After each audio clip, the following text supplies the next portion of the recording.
Ang sinasabi ko lang po dito, sa matagal na panahon, 6 na taon po tayo na wala namang ganitong kalaking escalation. Nandito na po, may third party na.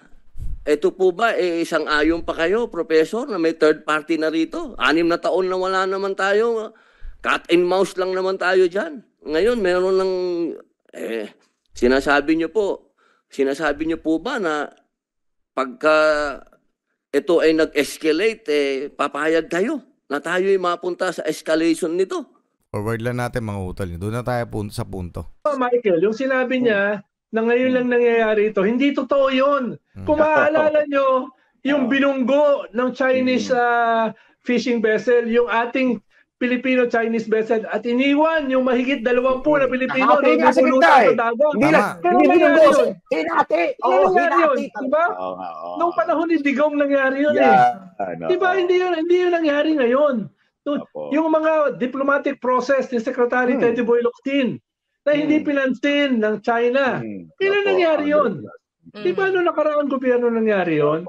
Medyo ayusin naman ni Senator Robin Padilla. Pero sabi ni Senator Robin, Sek, kung kayo talaga matapang, kung talaga, tindig kayo ng tindig, sumama kayo sa militar. Sabi niya gano'n. Di ba? Teka lang mga utol, titigil muna natin. Tama naman may mga pangyayari nung panahon ni President Rodrigo Roa Duterte na yun nga, yung binangga. Kung hindi ako nagkakamali Kung hindi ako nagkakamali mga utol, mga 2018 or 2019 yun nangyari. Kung saan binangga ng China Coast Guard yung barko ng ating mga mangingisda. At doon noon pa man, nung panahon ni President Digong, talagang may pambubuli na nangyayari. Okay? At lalong umigting yun. Mga karunungan, kaalaman, teorya, kasaysayan, hiwaga, at mga bagong tuklas. Alamin natin.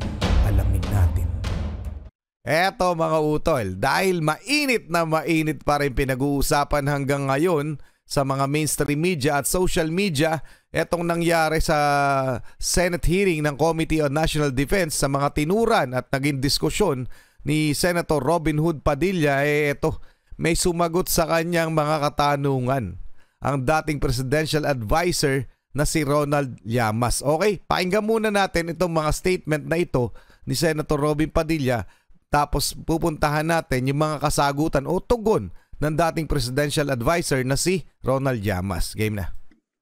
Ayun. So, Professor, historically, masasabi niyo po ba na naging threat ang China sa Pilipinas? Historically.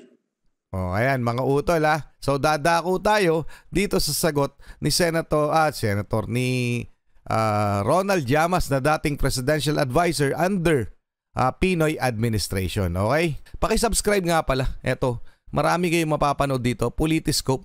Paki-subscribe yan. Paki-like na rin yung video.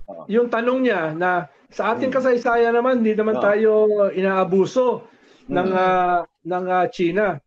Hindi ko sinasabing sinungaling siya.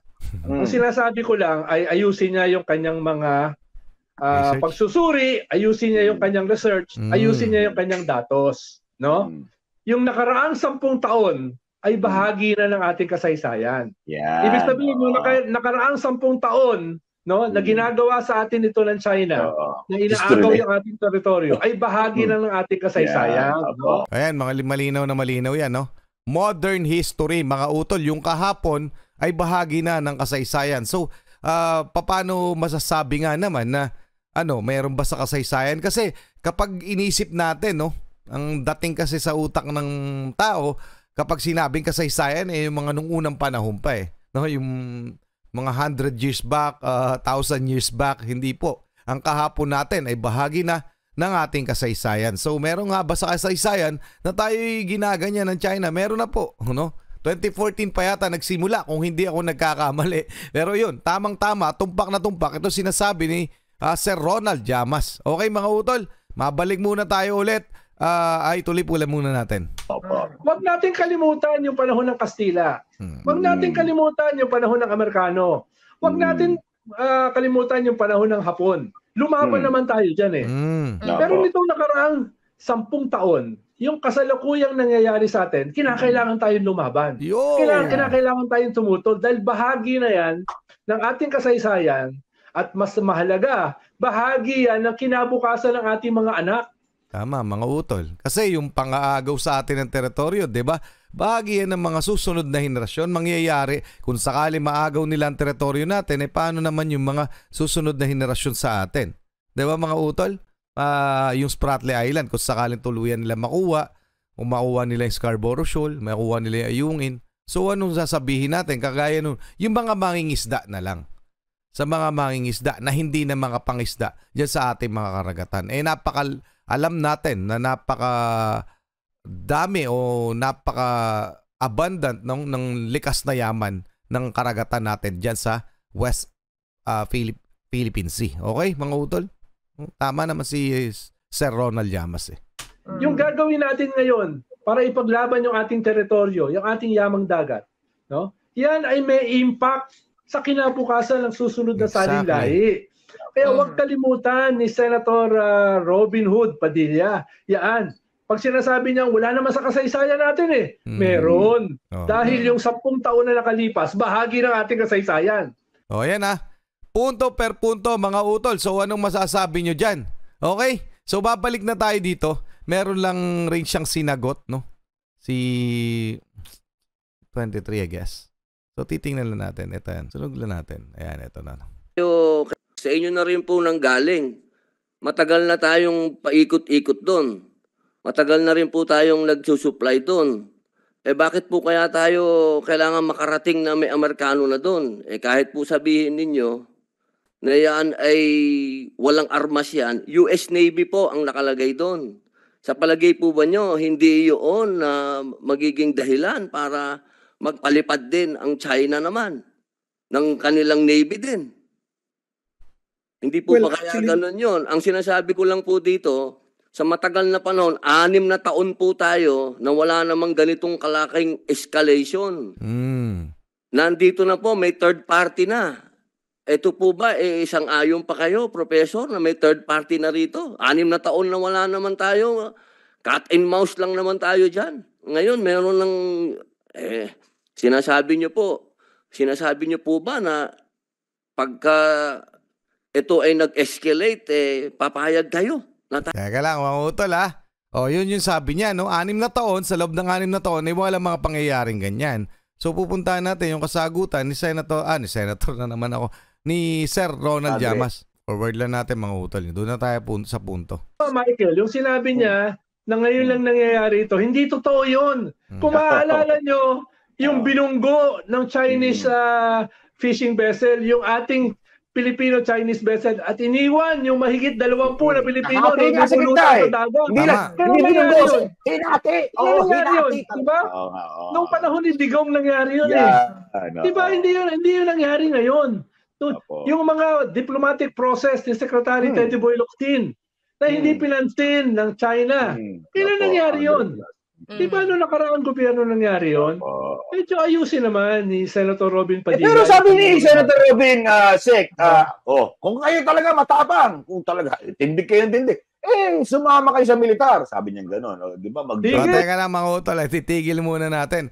Tama naman may mga pangyayari nung panahon ni President Rodrigo Roa Duterte na yun nga, yung binangga. Kung hindi ako nagkakamali mga utol, mga 2018 or 2019 yun nangyari. Kung saan binangga ng China Coast Guard yung barko ng ating mga mangingisda. At doon noon pa man, nung panahon ni President Digong, talagang may pambubuli na nangyayari. Okay? At lalong umigting yun. Kaya nga, palagay ko nakipagkasundo ng maayos si President Digong sa China dahil nga lumalala yung aggression ng China dyan. Dahil nung panahon rin ni Digong, kung hindi ako nagkakamali, doon na itayo na dagdagan o naging military bases yung mga artificial island, nalagyan ng runway, kung hindi ako nagkakamali mga utol. Okay? So anong masasabi nyo dyan sa mga isinisiwalat nito ni Sir Ronald Llamas? Okay? Tuloy na muna, pakinggan muna natin ulit para mas maunawaan natin. Sige, paano kung maalala nyo, ang nagsabi na sasakay ng jet ski at ilalagay yung bandera ng Pilipinas doon sa mga isla na sinasakop ng China. Sino nagsabi nun? Sino nga po? Di ba si Ako, President naalala ko, Duterte? Opo, nung campaign promise Nangyari niya. ba yun? Nangyari ba yun? Sumakay ba ng jet ski at nilagay yung bandera? No? Doon, sasabay tayo. Sa Sambales No? ata, Sek, nangyari na. Doon, sasabay tayo. Punta tayo doon sa mga isla. Opo. Yung mga isla na yan, lumaki, na weaponized, na militarized. Kailan? Di ba nung panahon ni Duterte? Opo. Dati, nung panahon namin, mga bato lang yan eh. Biglang nagkaroon ng runway. Di ba? Biglang nagkaroon ng missiles. Opo. Biglang Missile nagkaroon ng mga pantalan. Kailan nangyari yan? Di ba nung panahon ni President Duterte, doon yung scaling up. O yan, mga utol Malinaw na malinaw yan mula kay Sir Ronald Llamas, isang dating presidential advisor under Pinoy administration. Pero take note mga utol, ng panahon ni Pinoy, doon po nagkaroon ng pagkakataon, yung panahon kung saan itinayo yung mga artificial islands na yan. And then, nung panahon ni President Duterte ay naging functional yung mga artificial island, naging military base kung hindi ako nagkakamali. Hindi pa naman talagang military base na akala mo kampo. Hindi. Meron ng mga sandata. Okay? So panahon po yan ni Rodrigo Roa Duterte. Pwede nyo pong i-check yung mga datos na yan. Nagkaroon ng runway ng mga panahon. Ibig sabihin, doon na nabuo ng tuluyan. Okay? So noon pa man, 2 administrasyon na nakakalipas, nangyayari na yung aggression nitong China. So on contrary doon sa sinasabi ni Senator Robin Hood Padilla, talagang noon pa man agresibo na itong China. Okay, hindi yung walang pangyayaring ganyan sa West Philippine Sea. Mas lalong lumulupit yung aggression ng China sa West Philippine Sea, etong palala lamang ng palala. Kaya nga ang tugon ng ating gobyerno, especially ni President Bongbong Marcos, paigtingin ang ating alyado dahil aminado naman silang lahat, tayong lahat na mga Pinoy, na hindi natin kaya ang China toe-to-toe. So kailangan talaga natin ng United States of America. On the contrary ulit, sa sinabi o tinuran o tinatanong ni Senator Robin Padilla na kung kailangan na ba natin yung mga huwag tayong magtitiwala. Kanino tayo magtitiwala? Sa China ba? Sige nga. Saan kayo? Papipiliin ko na lamang kayo. Kanino tayo dapat humingi ng saklolo, magpakampi? Sa China o sa US? Tatanungin ko lamang kayo. Eto sa China ay inaagawan tayo ng teritoryo yon. Binubuli tayo, winawalangya yung ating mga mangingisda, yung ating mga kababayan, winawalangya ang ating mga Philippine Coast Guard, winawalangya ang ating teritoryo, sinira ang ating kalikasan doon sa may diba? Pinag-uubos nila yung corals doon sa West Philippine Sea. Okay. So anino? Palagay ko, papanig ako sa ginagawa ni President Bongbong Marcos. Yung taktika niyang ginagamit ngayon, yung hakbang niya. Mapaganda. Sige, hindi ko sisirain ang diplomasya sa inyo, China. Pero tatapatan ko rin yung ginagawa ninyo. Sa pamamagitan ng pagpaparating dito ng mga kaalyado natin at pagdadagdag ng mga military bases na para sa ating mga kaalyado. Perfect yung galaw na yon. Okay? Naghahanda tayong dumepensa. Okay, tama rin sinabi. In defense, Senator Robin Padilla, no? In defense, yes.